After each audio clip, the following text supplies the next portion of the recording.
कृष्णा हरे हरे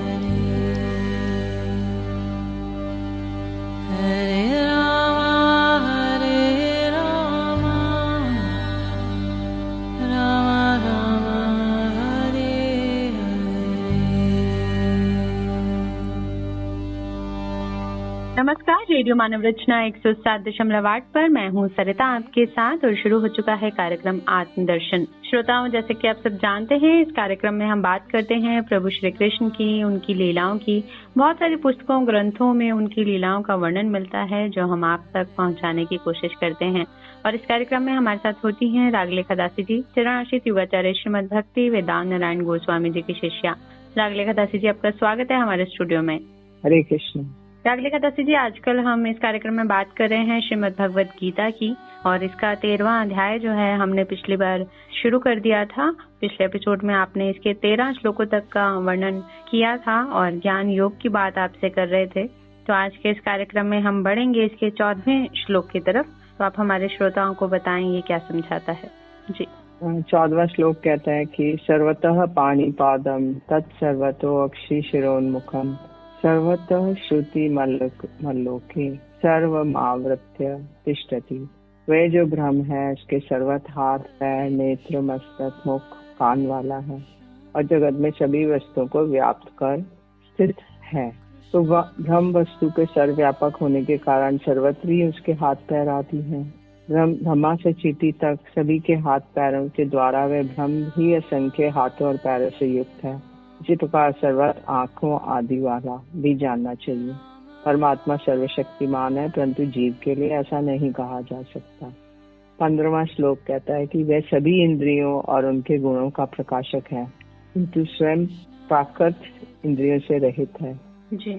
और वह सबका पालक होकर भी अनासक्त है। वह प्राकृत गुणों से अतीत होने पर भी षड ऐश्वर्य गुणों का भोक्ता है। वे ब्रह्म समस्त इंद्रियों के गुणों और विषयों के प्रकाशक हैं। वे प्राकृत इंद्रियों से रहित होने पर भी अप्राकृत इंद्रियों वाले हैं। श्रुति में ऐसा देखा जाता है कि वे नेत्रों के भी नेत्र हैं। वे प्राकृत इंद्रियों से रहित होने पर भी अप्राकृत इंद्रियों वाले हैं।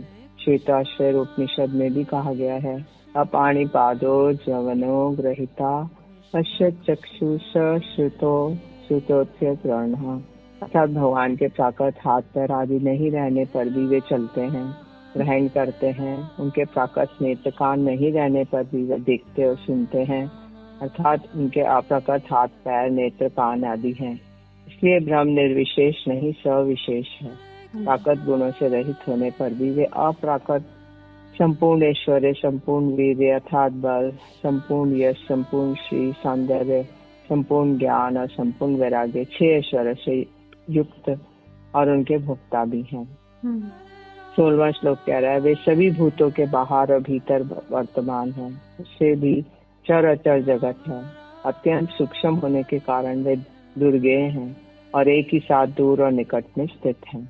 उन पर तत्व परमेश्वर से ही चर अचर सभी प्राणियों की उत्पत्ति होती है। वे सभी प्राणियों के हृदय में अंतर्यामी रूप में और बाहर में सर्वव्यापक रूप में वर्तमान है।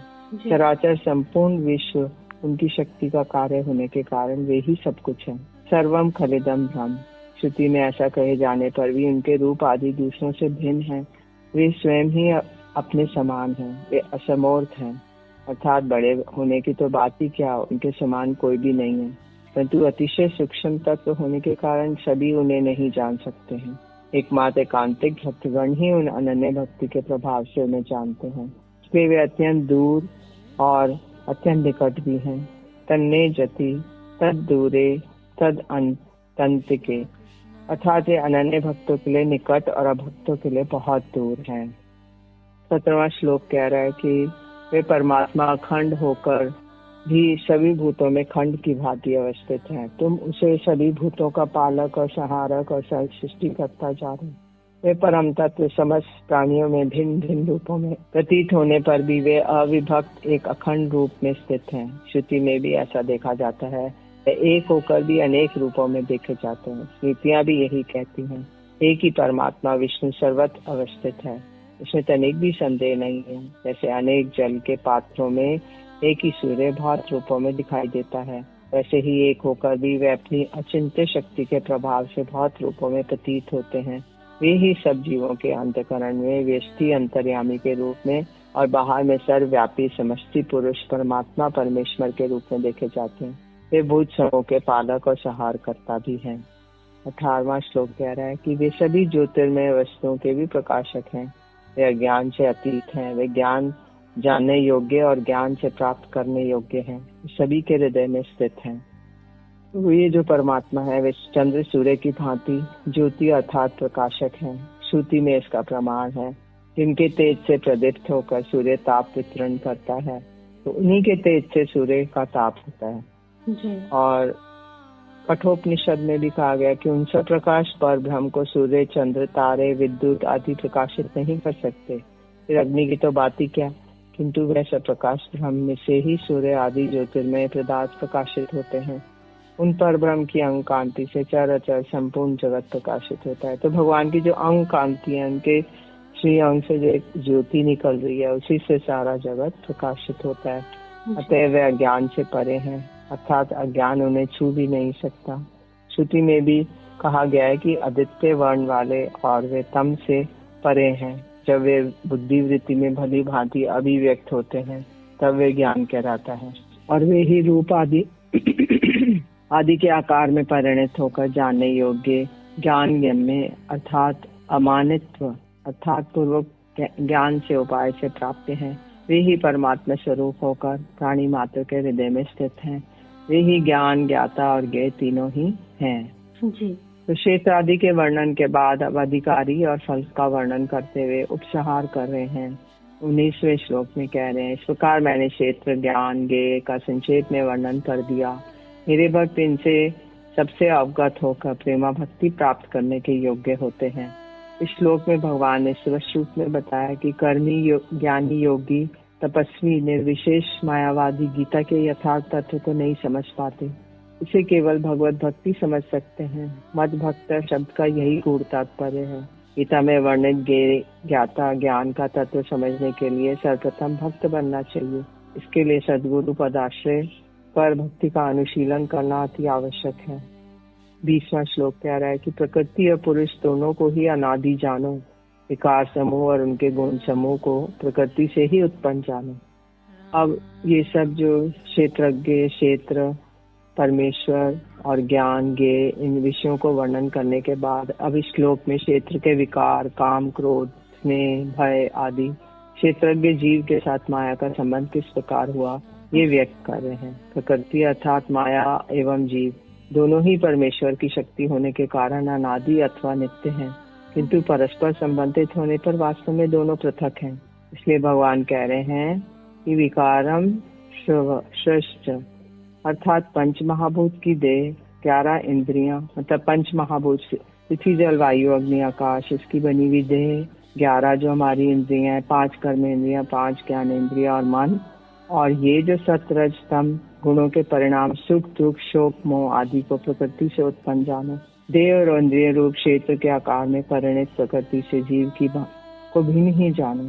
इसलिए जड़ा प्रकृति को अपरा और जीव को परा प्रकृति कहा गया है।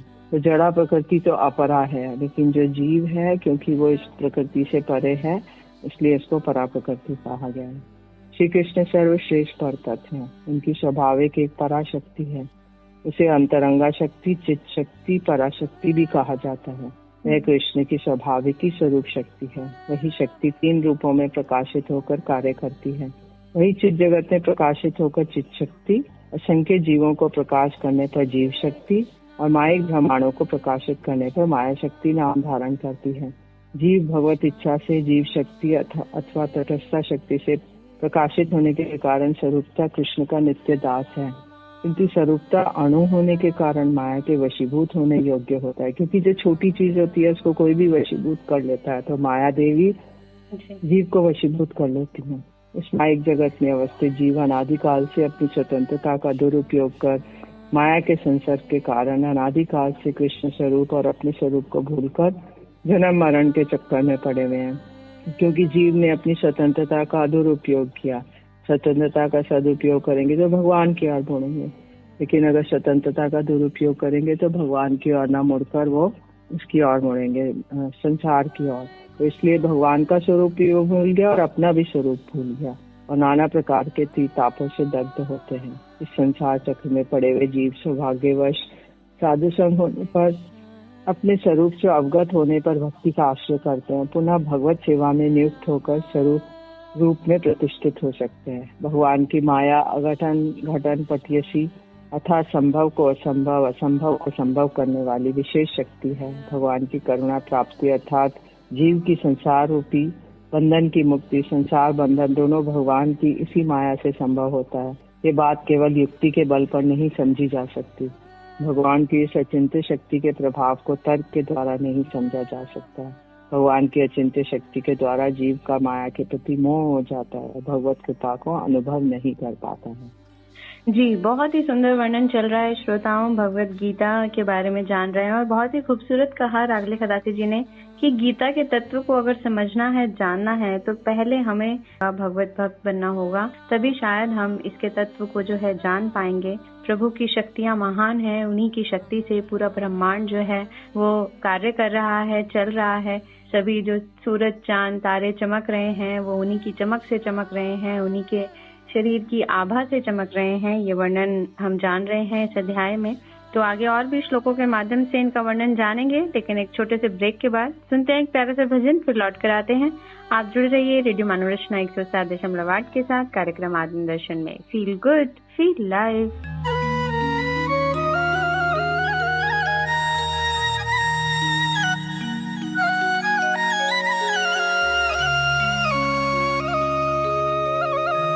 वृंदावन जाऊंगी सखी, वृंदावन जाऊंगी, मेरे उठे विरह की पीर सखी, वृंदावन जाऊंगी।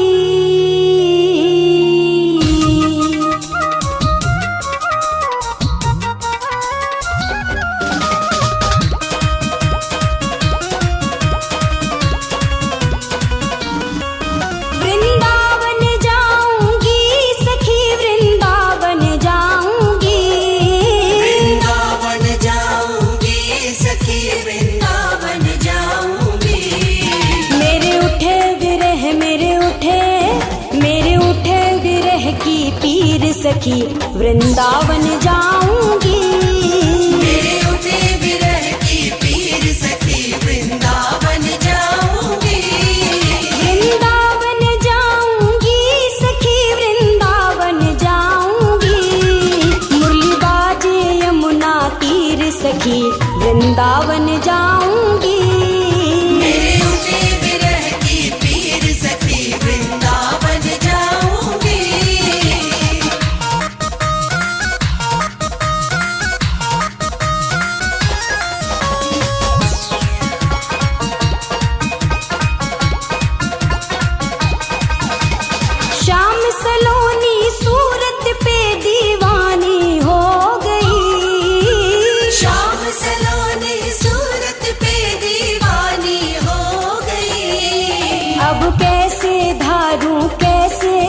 अब कैसे धारू धीर सखी, वृंदावन जाऊंगी।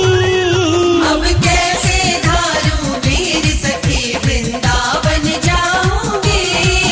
वृंदावन जाऊंगी सखी, वृंदावन जाऊंगी, मेरे उठे विरह की पीर सखी, वृंदावन जाऊंगी। मेरे उठे विरह की पीर सखी, वृंदावन जाऊंगी।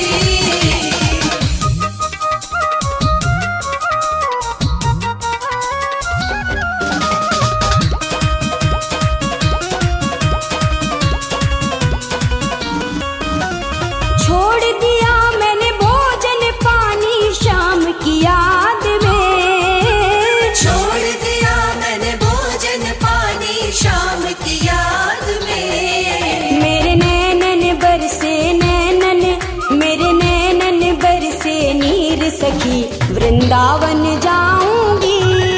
मेरे नैनन बरसे नीर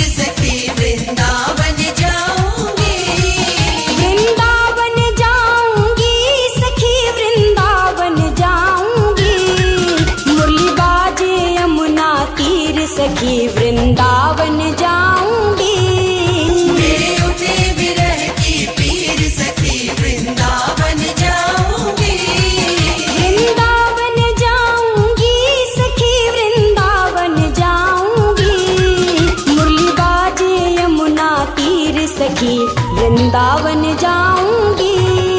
मेरे उठे विरह की पीर सखी वृंदावन जाऊंगी।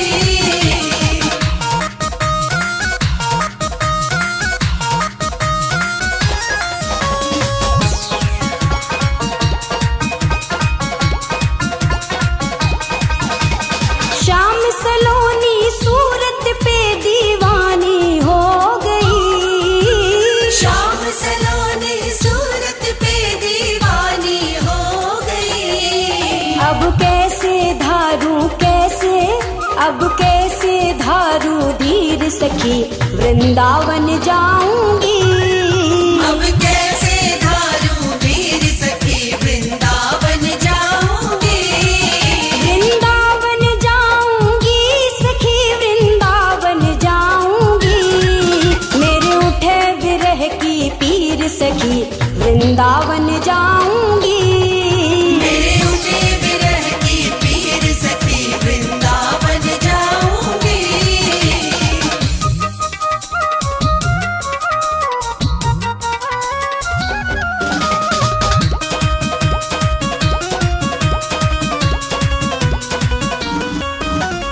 छोड़ दिया मैंने भोजन पानी शाम की याद में।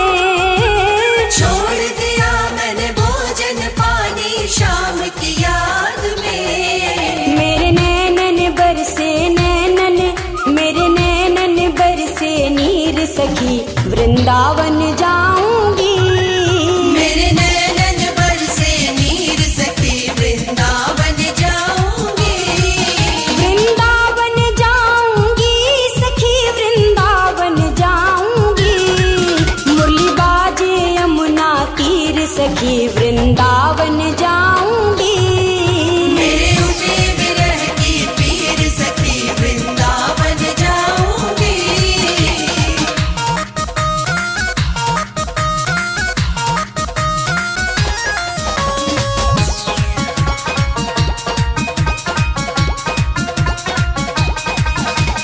इस दुनिया के रिश्ते नाते सब ही तोड़ दिए। इस दुनिया के रिश्ते नाते सब ही तोड़ दिए। तुझे कैसे दिखाऊं दिल चीर सखी वृंदावन जाऊंगी। तुझे कैसे दिखाऊं दिल चीर सखी वृंदावन जाऊंगी।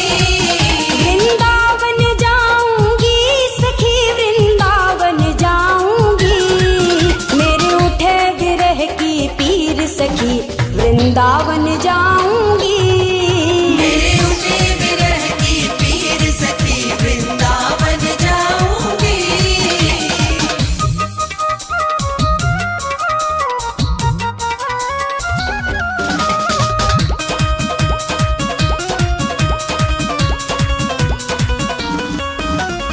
नैन लड़े मेरे गिरधारी से बावरी हो गई।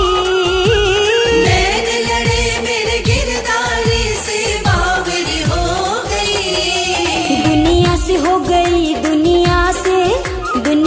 हो गई अनजान सखी वृंदावन जाऊंगी। दुनिया से हो गई अनजान सखी वृंदावन जाऊंगी। वृंदावन जाऊंगी सखी वृंदावन जाऊंगी। मुरली बाजे यमुना तीर सखी वृंदावन जाऊंगी।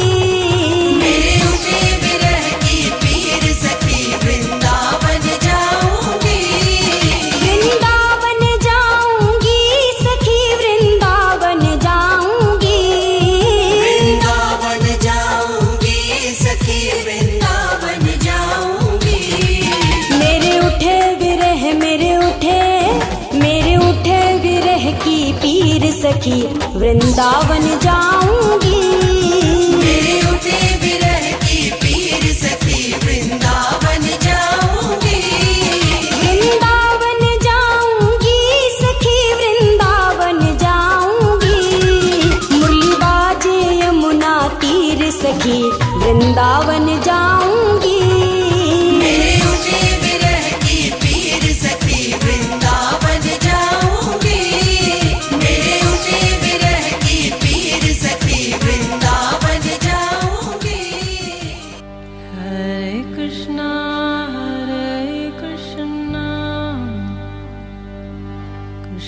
Krishna Hare Hare Hare Rama Rama Rama Hare Hare। स्वागत है श्रोताओं आप सभी का एक बार फिर रेडियो मनोरचना 107.8 पर। मैं हूं सरिता आपके साथ और आत्मदर्शन कार्यक्रम में श्रीमद् भगवद गीता की हम बात कर रहे हैं। बहुत सारे अध्याय हैं, इसमें 18 अध्याय हैं, जिनमें से 12 अध्याय हम कर चुके हैं और 13वां अध्याय हम आपके साथ साझा कर रहे हैं। ज्ञान योग के बारे में आपको बहुत कुछ बताने की कोशिश कर रहे हैं। श्रोताओं मैं बता दूं यहाँ पर ये जो श्रीमद् भगवद गीता है इसकी टीकाएं विश्वनाथ चक्रवर्ती ठाकुर जी ने लिखी हैं और इसे अनुवादित किया है शील भक्ति वेदांत नारायण गोस्वामी महाराज जी ने। और इनके लिखने की जो प्रेरणा स्रोत ही वो श्रीमद् भगवद गीता ही रही और इसके माध्यम से, श्लोकों के माध्यम से, टीकाओं के माध्यम से हम आपको इसका वर्णन बता रहे हैं। तो बढ़ते हैं इस अध्याय के अगले श्लोक की तरफ और जानते हैं रागलेखा दासी जी से। जी रागलेखा दासी जी, अगला श्लोक बताएं। अपरा प्रकृति क्षेत्र रूपा परा प्रकृति क्षेत्रज्ञ रूपा है, ये बतलाकर अब उनका संबंध दिखला रहे हैं।